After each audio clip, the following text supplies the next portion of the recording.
every day you're trying to figure out, you guys, think about a 3-hour radio show. How are you going to promote that content throughout the different parts of the day? How are you going to tease your show in advance to get people to want to tune in?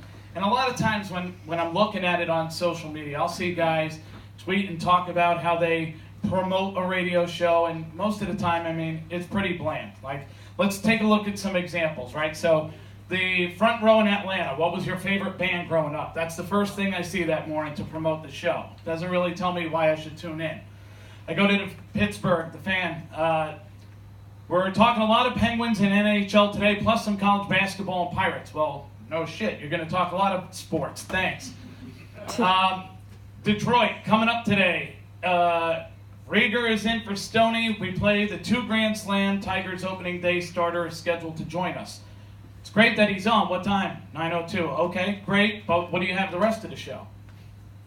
Go to the other side.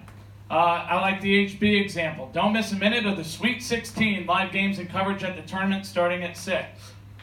It's okay. It's promoting the games, but think visual. How could that be cool? The whole goal is to get people to the dial at 6 o'clock, right? And then you see a couple other examples, and you see this a lot on stations. They run down the menu of guests, and you just look at it, and it looks okay. And here's a few other examples. And Tony, I have to put one of your guys on there, because Kroger does a great job tweeting the music he's going to run. The one thing he doesn't do is tell you what's coming up on the show a lot. And so, you look at KHTK in Sacramento. They're going to talk about some bizarre off-the-field stories, break down the most dominant athletes of the last 20 years. There's a lot of these things. Like, think about it from a PPM standpoint. When you're on the air, what's your job? Tell them what time to tune in, what you were specifically talking about when you come out of the gate. If that goes up 15 minutes before your show, are you better served telling them something coming up at 5 o'clock or telling them why to tune in 15 minutes? If a guy's on Facebook at that moment, you got a better shot in 15 minutes to get him to listen than you do 3 hours later. I want to show you something. This is outstanding. So in the Bay Area, I saw this going on. I reached out to Joe Fortenbaugh, who works on a morning show. I said, where the hell did you come up with this idea?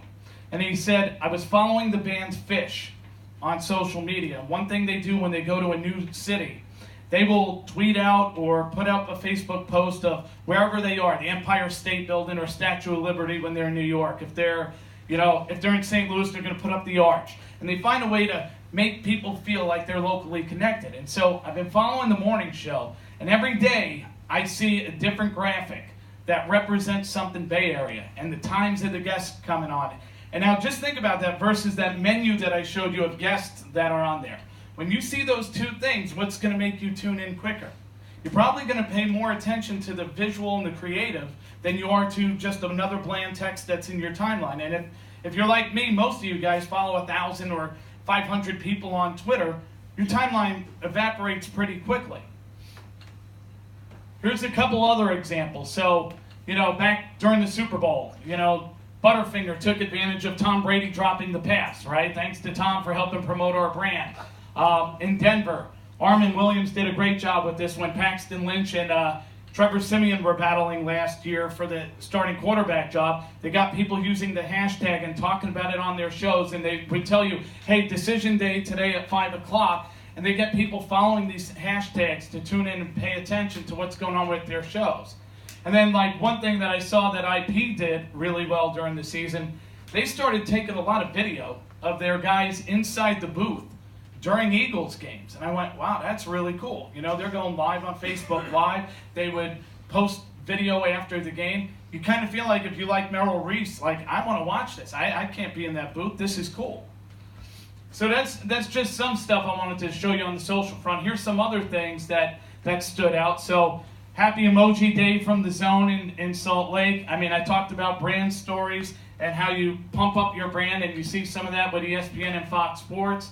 Back when the ticket won the Marconi this year, Jeff Catlin they put out a piece on that. I'm sure Haas Newport loved that. And then one thing that I started doing that I would encourage you guys as PDs to think about, and I thought Mitch Rosen hit on this yesterday. It was a really good point about how he goes out to remotes and he talks to listeners all the time. And I think that's great when you can make that face-to-face connection. But let's face it, sometimes you guys can't get out of the building. And if you can't get out of the building, one thing we often forget, and we see our talent do this, they take over our social media account and they do well. People want to connect with them.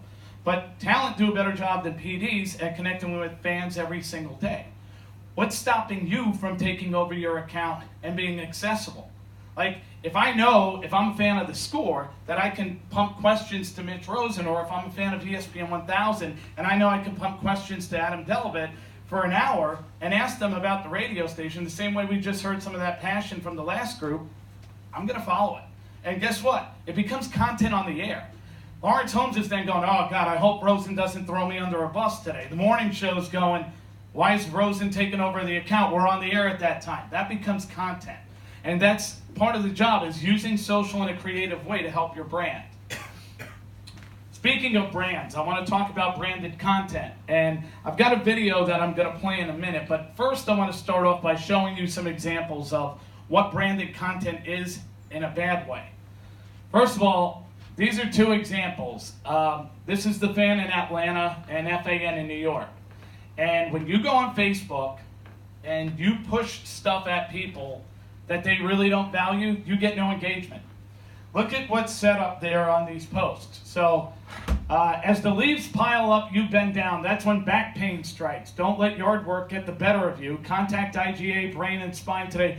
If you're a follower of The Fan in New York, are you ever going to respond to that? No, you're not. Grubhub, at least they're trying to get you to take the coupon. But again, look how big that image is, which tells you, by the way, here comes a big social push for our advertiser, and it's just not engaging. A couple other examples. So in St. Louis, Hoss and I have talked about this before. After-hour sports injury, it's similar to what we just saw with FAN. It's very advertiser-driven. There's not a lot of reason to click on that ad. Anthony Gargano, although I think it's great that I see some people doing video advertising now on social, if you just tell people, do you need a realtor? You're telling them, here comes a commercial. If you do it in a creative way and make it part of a content piece, they may be, if that was Anthony Gargano walking through a house in Philadelphia with the real estate agent, talking about, wow, I didn't realize houses around here were cool, you might actually watch that tour. I just saw Dan Patrick's show do a piece with this, where Seton went into a guitar center and was talking about the guy checking out guitars. I'm like, I got it. He's trying to sell a guitar at this spot, but it made it about music. It wasn't about, by the way, look at this great guitar that you can buy right now for $800. So I'm going to play, as I mentioned, a video coming up, but I want to show you a couple other examples that stood out. So you look at this one up top, 1280 to Zone. Wow, the guys look great after being at Sports Clips today, and they have some fun at their expense. Basically says, like, look at these guys, they look ridiculous, but it feels content friendly. They can have fun with that on the air. I sandwich shop in San Francisco last week. It was Damon Bruce's birthday. So they put out this creative image. Damon's tweeting it, the station's tweeting it. They're giving you, and even in some of the copy it was, whether you agree with his hot takes on local sports or you're wrong, choosing his sandwich is always the right call. And so it becomes creative. It makes people feel like, okay, I want to go there and check out the sandwich. And then a couple of other examples, and Barstool's really damn good at this. You look at that graphic. They're doing essentially a PTI type of show there. And if you look at the third topic on that show, it's about America. And you would never feel like that was an intrusion of interrupting content, because they make it part of content. And so, again, from a talent standpoint, it's embracing that and understanding how to bring it to life inside of your show. But from a PD standpoint, and I've been in those meetings, you get hit with some bad idea and you're going, shit, there's no way in hell I'm putting that on the air. But sometimes we got to test ourselves to think about ways to get it on the air, because there's a lot of money at stake. And so I want to play a video example for you right now, because I think this will kind of show you a few ideas as far as doing it the right way.